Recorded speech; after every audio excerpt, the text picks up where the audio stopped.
Assalamualaikum warahmatullahi wabarakatuh. Halo semuanya, kembali lagi dengan saya Yulian. Kita akan ngobrolin sesuatu yang kedengaran agak berat, akan tetapi sangat mempengaruhi keamanan tabungan kita.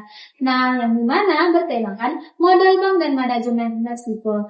Dan untuk bantu kita bedahin semua, aku udah ada seseorang yang paham akan hal ini. Halo Dinda. Halo teman-teman semuanya, halo Yudi.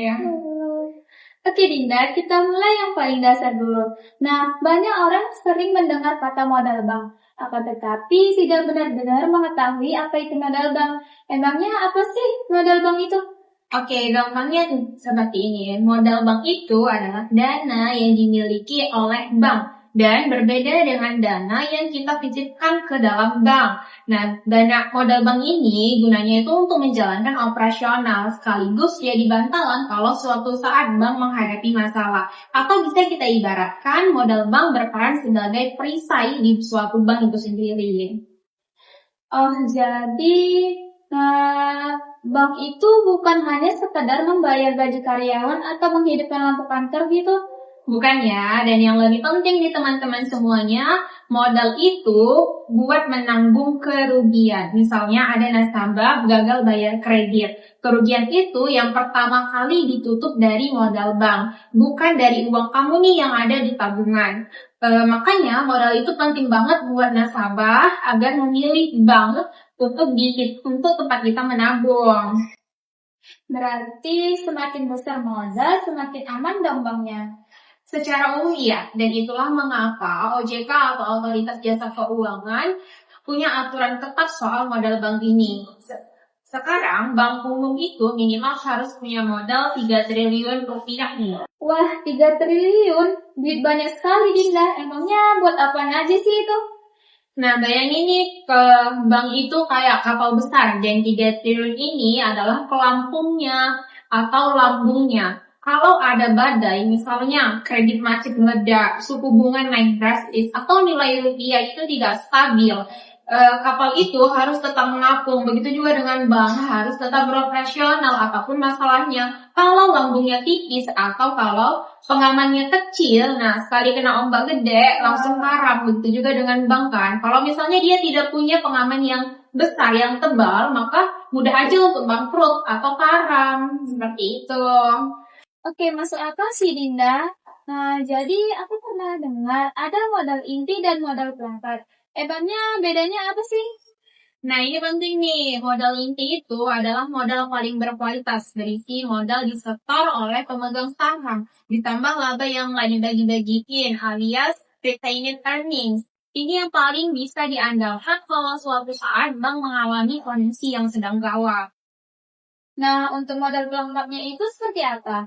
Kalau modal pelengkap itu adalah modal tambahan, bisa berupa cadangan revaluasi aset atau pinjaman subordinasi. Kualitasnya di bawah modal inti, tapi tak bisa jadi bantalan. Anggap aja modal inti itu helm proyek yang tebal. Modal pelengkap itu adalah rompi pengaman tambahannya.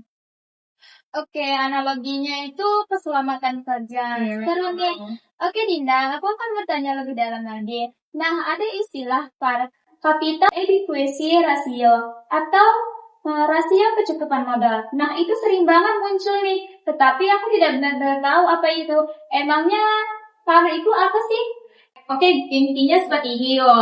Itu atau capital adequacy ratio merupakan pada dasarnya itu mengukur seberapa kuat modal bank dibandingkan risiko yang dia tanggung.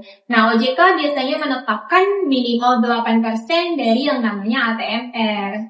Nah, ATMR itu singkatan dari apa lagi? ATMR itu, teman-teman, adalah aset tertimbang menurut risiko. Analoginya seperti ini. Bayangin kamu mau mendaki gunung, tetapi gunung yang landai itu memiliki risiko yang rendah tentunya kan. Nah, gunung yang curam itu memiliki risiko yang tinggi. Kalau kamu mau daki gunung yang curam alias bank mau kasih kredit ke sektor yang rawan, kamu pasti butuh perlengkapan dan tenaga yang lebih banyak. Nah, modal itu adalah perlengkapannya di sini.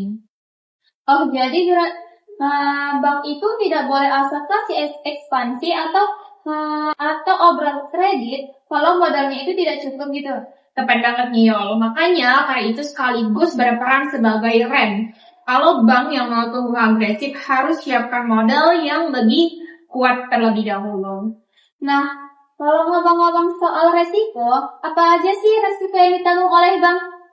Yang paling klasik itu tentunya adalah risiko kredit atau risiko nasabah yang gagal bayar. Tapi ada juga risiko pasar seperti suku bunga naik dan nilai tukar rupiah itu tidak stabil.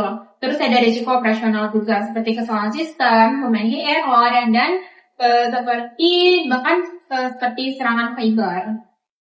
Wah, banyak juga ya ancamannya. Dan semua itu modal bank menjadi gerbang pertama. Betul banget nih Yul, dan ada lagi nih yang namanya capital buffer. Ini kayak tabungan darurat di atas modal minimum. Ada capital conservation buffer buat kondisi stres atau buat kondisi yang rawan kebangkrutan. Nah, ada counter cyclical buffer yang dikumpulin pas ekonomi lagi bagus, biar pas ekonomi lagi lesu, bank itu masih bisa beroperasional.